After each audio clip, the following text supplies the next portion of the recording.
Have you ever woken up with a heavy heart, feeling the weight of challenges that await you in the coming day? That moment when your eyes open, and before your feet touch the floor, you're already overwhelmed by concerns, worries, and fears? You're not alone. In fact, this experience is as ancient as humanity itself. Around 3,000 years ago, a king faced this very struggle. But unlike many of us, he developed a powerful morning ritual that transformed his approach to each day. What was his secret? The answer lies in what we now know as Psalm 5, a morning prayer that has guided millions through their darkest dawns. In the quiet stillness of ancient Jerusalem, around 1010 BCE, King David would rise before the sun. While the city slept, he would prepare his heart and mind for the day ahead through intentional prayer. This wasn't just any prayer, it was a strategic spiritual positioning that changed everything about how he faced his day. Today, we'll explore this ancient morning ritual that has survived millennia and continues to offer wisdom for our modern mornings. Whether you're a person of faith or simply someone seeking a more grounded way to begin your day, there's profound wisdom to be found in this ancient text. The beauty of Psalm 5 lies in its raw honesty. David doesn't approach his God with polished perfection. He comes with real emotions, frustration, fear, and even anger at his enemies. Yet through this authentic expression, he finds his way to confidence and peace. Imagine starting your day not by reaching for your phone to check emails or social media, but by anchoring your thoughts in something timeless and transcendent. What might change if your first thoughts weren't about your to-do list, but instead focused on aligning your heart with something greater? Let's journey through this powerful morning prayer together and uncover the wisdom that has sustained countless individuals through history's most challenging times. Psalm 5 begins with these words, "Give ear to my words, O Lord, consider my meditation. Hearken unto the voice of my cry, my King and my God. For unto thee will I pray." In the original Hebrew text, the word translated as meditation is hagig, which carries the meaning of murmuring or sighing, those wordless groans that come from deep within when words fail us. David begins his day by asking God to listen not just to his articulated prayers, but also to the unspoken burdens of his heart. The historical context here is crucial. Scholars believe this psalm was written during the period when David was fleeing from his son Absalom, who had staged a coup to overthrow his father's kingdom. Imagine waking up each morning not knowing if this would be your last day alive, uncertain who among your advisors might be secretly aligned with your enemies. The stress would be unbearable. Yet David establishes a powerful pattern in these opening lines. He addresses God with three distinct relational terms: Lord, Yahweh, the covenant name that speaks of God's faithful character; King, acknowledging a higher authority than himself; and God, Elohim, recognizing divine power. David reminds himself that despite being a king himself, he serves someone greater. The psalm continues, "My voice shalt thou hear in the morning, O Lord. In the morning will I direct my prayer unto thee, and will look up." Notice the emphasis on morning mentioned twice in this verse. The Hebrew word used here is boker, which specifically refers to daybreak or dawn.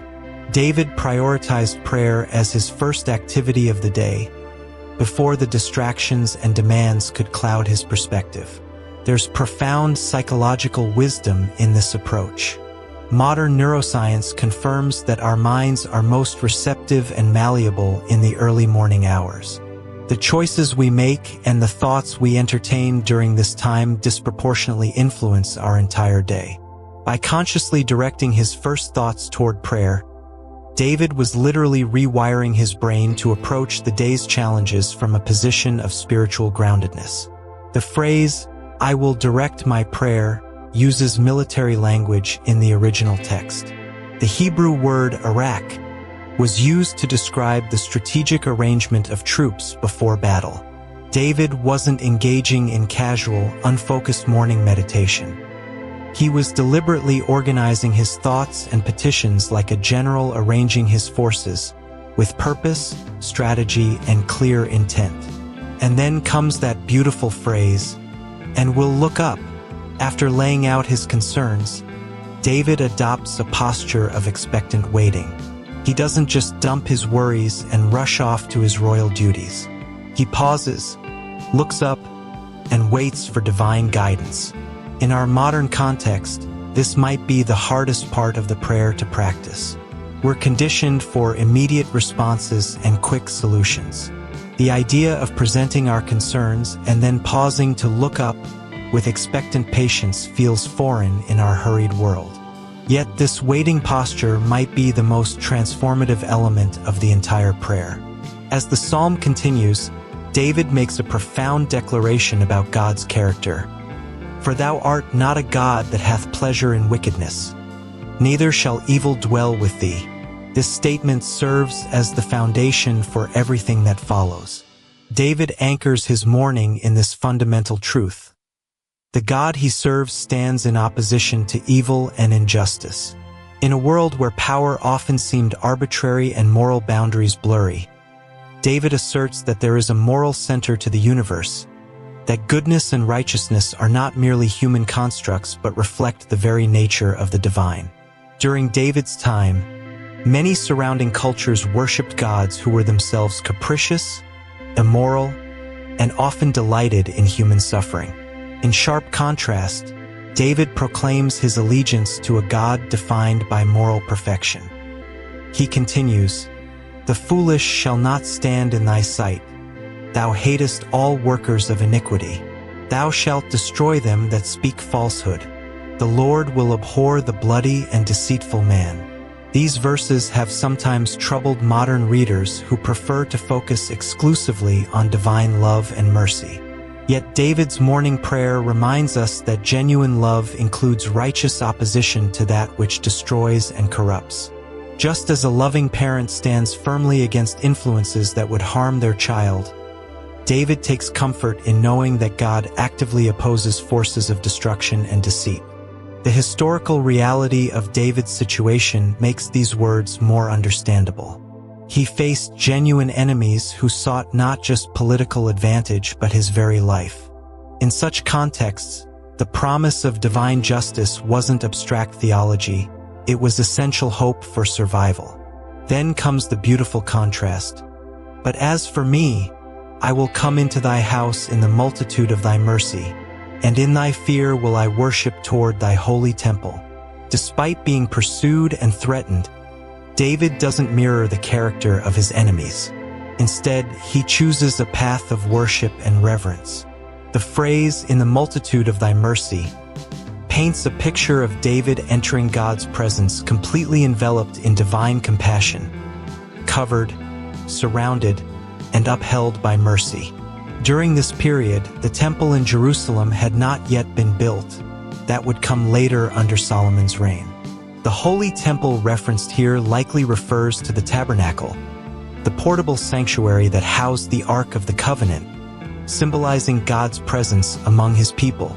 Established around 1446 BCE during the Exodus from Egypt, this sacred space represented divine accessibility and covenant relationship. For David, morning prayer wasn't merely a private devotional practice.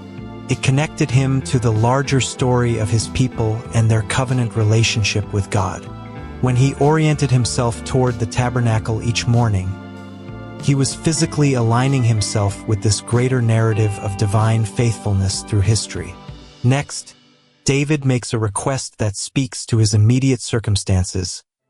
"Lead me, O Lord, in thy righteousness because of mine enemies. Make thy way straight before my face." The Hebrew word for lead here is nacha, which carries the sense of being gently guided, like a shepherd with his sheep. David isn't asking for supernatural power to defeat his enemies. He's requesting clear guidance for navigating treacherous territory.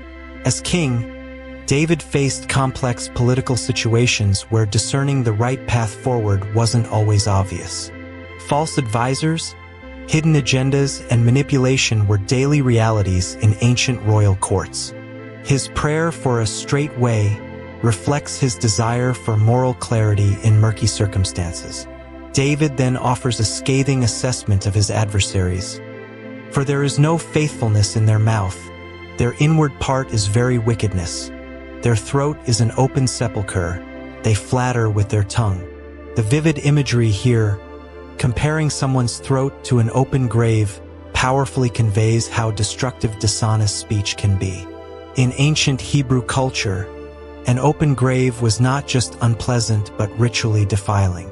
Contact with it would render a person unable to participate in community worship. David suggests that dishonest speech has a similar effect. It corrupts and separates people from authentic community. This wasn't abstract for David.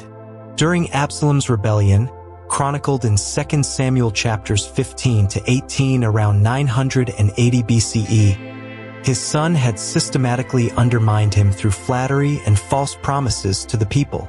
David had experienced firsthand how destructive deceptive speech could be, not just to him personally but to the entire fabric of the kingdom. David continues, "Destroy thou them, O God. Let them fall by their own counsels. Cast them out in the multitude of their transgressions, for they have rebelled against thee." These imprecatory, judgment-invoking elements of the psalm often make modern readers uncomfortable. Yet when understood in context, they represent not personal vengeance but a cry for divine justice. David doesn't take matters into his own hands. He entrusts judgment to God. Notably, David frames their offense not primarily as personal attacks against himself, but as rebellion against God. This perspective helps him avoid bitter resentment. The enemies aren't just his enemies. They're opposing divine order and justice itself. Then comes the beautiful turning point of the psalm. "But let all those that put their trust in thee rejoice. Let them ever shout for joy because thou defendest them. Let them also that love thy name be joyful in thee." After acknowledging the reality of opposition, David pivots to celebration. The Hebrew word for rejoice here is samach, which conveys not quiet contentment but exuberant, demonstrative joy, the kind that can't help but be expressed outwardly. This juxtaposition is striking. In the midst of life-threatening circumstances, while literally running for his life, David makes joy a central element of his morning prayer. He doesn't postpone rejoicing until his circumstances improve. He chooses joy as an act of faith in the present moment. The communal dimension here is significant too. David doesn't just pray for his own protection and joy. He expands his vision to include all who trust in God. Even in personal crisis, he maintains this broader perspective, the mark of truly mature leadership. The psalm concludes with these powerful words of affirmation. "For thou, Lord, wilt bless the righteous. With favor wilt thou compass him as with a shield." The shield metaphor would have carried immediate significance for David's original audience. In ancient warfare, a shield wasn't a minor accessory. It was often the difference between life and death. The particular Hebrew word used here, sinah, refers specifically to a large shield that could cover the entire body. During this period, around the 10th century BCE, warfare was intensely personal and physical. Soldiers faced their enemies directly, often in hand-to-hand combat. A full-body shield provided crucial protection from spears, arrows, and sword strikes. By comparing God's favor to such a shield, David creates a vivid image of comprehensive divine protection. What makes this metaphor particularly powerful is that it comes from someone who knew actual battlefield realities. David wasn't a theological theorist. He was a warrior king who had faced giants, led armies, and survived numerous battles. When he speaks of God's protection as a shield, he draws from lived experience. This final image of being surrounded or encircled by divine favor provides a fitting conclusion to a morning prayer. As David prepared to face whatever challenges the day might bring, He envisioned himself completely encompassed by God's protective presence, not just partially covered or occasionally assisted, but fully surrounded. So what can we take from this ancient morning ritual that might transform our own daily beginnings?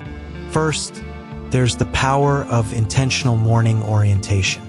Rather than letting external voices, whether social media, news alerts, or work demands, set the tone for your day, Psalm 5 suggests taking control of those crucial first waking moments. Deliberately choosing what will occupy your first thoughts can reshape your entire approach to the day ahead. Second, there's the practice of honest expression. David doesn't censor his concerns or sanitize his fears. He brings his complete, unfiltered self to his morning prayer. This psychological authenticity creates space for genuine restoration rather than performative spirituality. Third, there's the balance between acknowledging reality and affirming hope. David doesn't minimize the threats he faces, but neither does he let them dominate his perspective. He names his challenges directly, then deliberately shifts his focus to the larger truths that sustain him. Fourth, there's the power of consistent ritual. Historical records suggest that David maintained this practice of morning prayer throughout his life. The cumulative effect of this daily orientation shaped his character and leadership in profound ways. What might change in our lives if we adopted even a fraction of this intentional morning focus? Consider implementing your own version of this ancient practice. It needn't be religious in nature to be effective. The core principles, intentional beginning, honest expression, balanced perspective, and consistent practice, can be adapted to various belief systems and personal practices. You might set aside the first 5 minutes after waking to write in a journal, practicing gratitude, or simply sitting in contemplative silence. The specific form matters less than the deliberate choice to claim those first moments rather than surrendering them to external demands. In a world that seems increasingly fragmented and chaotic, there's profound wisdom in this 3,000-year-old approach to beginning each day. While our external circumstances differ greatly from David's ancient context, the human need for grounding and perspective remains unchanged. The morning hours have a unique quality, a brief window before the day's machinery fully engages when we can choose our orientation. Psalm 5 reminds us to use this window wisely, to establish our footing before the demands begin. As you face your own mornings, whether they bring excitement, routine, or dread, remember this ancient wisdom. How you begin matters. The first thoughts you entertain, the initial perspective you adopt, and the early moments you claim will shape everything that follows. Like King David, you face real challenges that won't disappear through positive thinking alone. But also like David, you can choose how you position yourself to meet those challenges.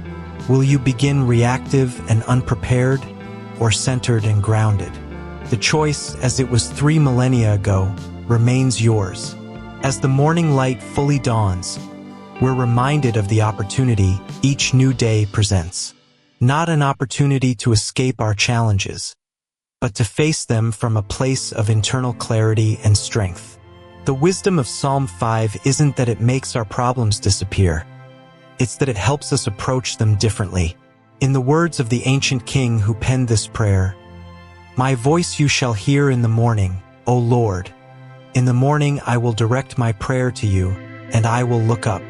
Perhaps that's the ultimate morning wisdom, to voice our concerns, to direct our thoughts intentionally, and then to look up. Before you go, I want to personally invite you to be part of our growing community here at Prayer Universe.